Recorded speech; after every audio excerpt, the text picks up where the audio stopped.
2, 3. Hello, Mr. Valerij. Good morning. Good morning, Robert. Hi, nice to see you. Well, nice to see you too. Right, here's a quick, brief piece of what we call in the DigiVet project bite-sized media. So we only want this to be 4 to 5 minutes. Now, because it's a verbal question and answer video for the benefit of all our country coaches and trainers, we can't do our normal show, don't tell. So we have to do a bit of talk today, talk rather than tell. And this morning, we're having a quick conversation and question answer about translation, about adding subtitles to videos.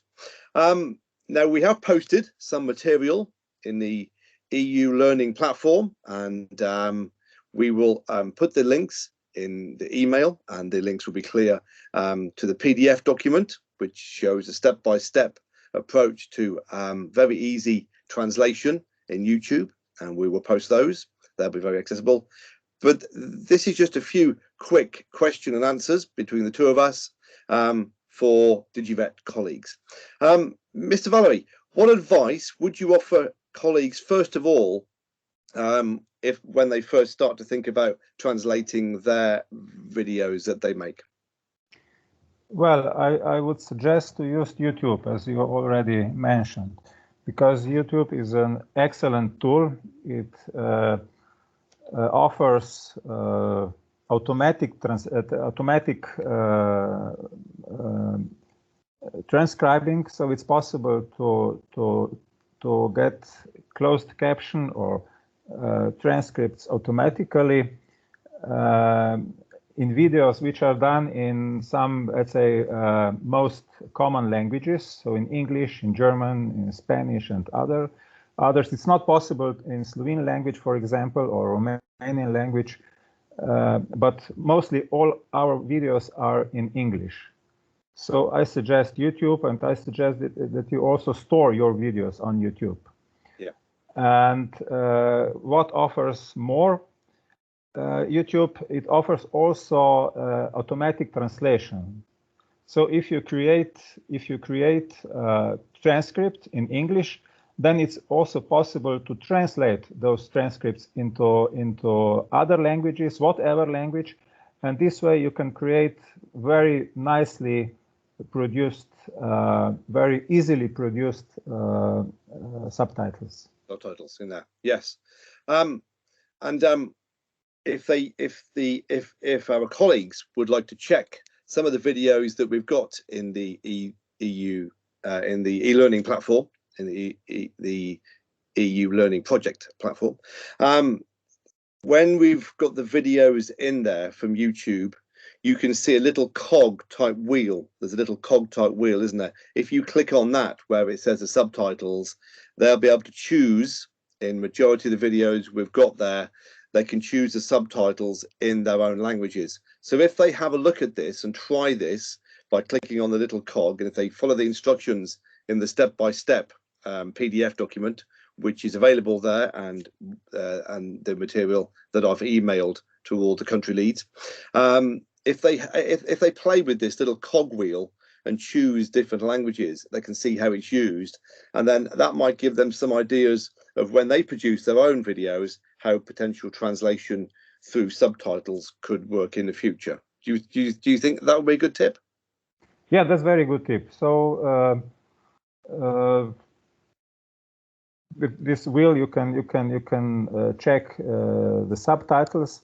So the automatically produced subtitles may have some let's say some errors, grammatical errors, or maybe sometimes YouTube does not understand very well English language, so some corrections are needed. So I would suggest to check first the subtitles, all the subtitles, and then to make some corrections in the languages that are needed to be corrected. Yes, and as a relatively competent English speaker, I would be happy to offer my services to check these. If any of our colleagues watching this would like me to check their translations, or if they've got it in YouTube, and they can send me the link. I should be able to check and have a look at the English.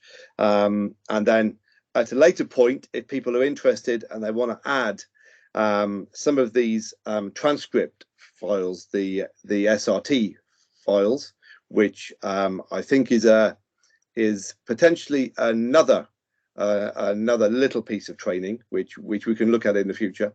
I'll be happy to do that, and I'll be happy to assist our colleagues there from the DigiVet as an English speaker, just to check the English if they need me to.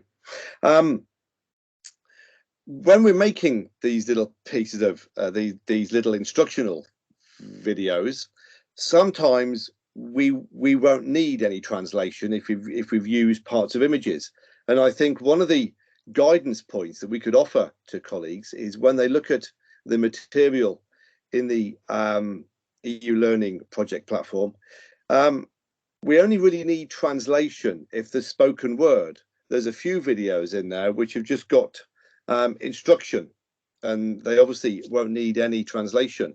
But this can be added afterwards if they want to add a file in, which will then put the language in a subtitle. So it's only really when you've got the spoken word that you need translation. But the videos can be made instructionally, so you're not always relying on the spoken word. Would you agree, Mr. Valerij, about that? Yes, I would agree. So I checked the videos that have already been created, and I think that only spoken word should be translated, because spoken word is strictly linked also to texts and expressions that are showed in the video. So it's enough to have only translations only of spoken words. That's right. And in this video today that we're making, I will have put in subtitles in German, Portuguese, Turkish, Slovenian, and Romanian.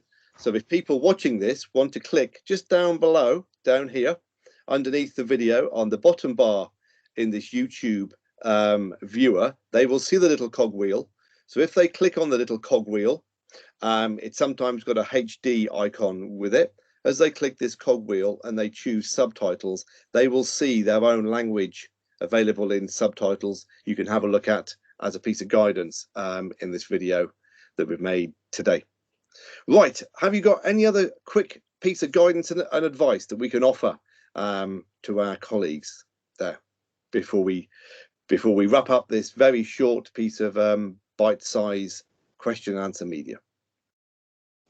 Maybe just a few words about assertive files. So the translations, or let's say the subtitles, can be exported in assertive files, and these files can be edited. So can be edited with simple editors like Notepad in Windows environment, and for example text edit in a Mac environment. And then these SRT files may be uploaded back to YouTube video and, let's say, changed, better corrected, let's say, subtitles will automatically appear on video. And if our colleagues require this, as mentioned, we can make a little piece of screencast media that we can show you how to do this if this is required as we go forward on the project. We can launch this in the future, I think. Right. I think that's hopefully going to be useful to our DigiVet colleagues and partners all across Europe. And thank you very much for your time today, Mr. Valerij. That's been great. Robert, thank you. It was very nice to cooperate with you in producing these videos and instructions for our partners. Thank you. Thank you. And once again, to everybody watching this, have a look at the EU Learning Project platform, where you'll find this video and some PDF documents and the other information about translation. Okay, thank you very much for joining today, and we'll see you soon.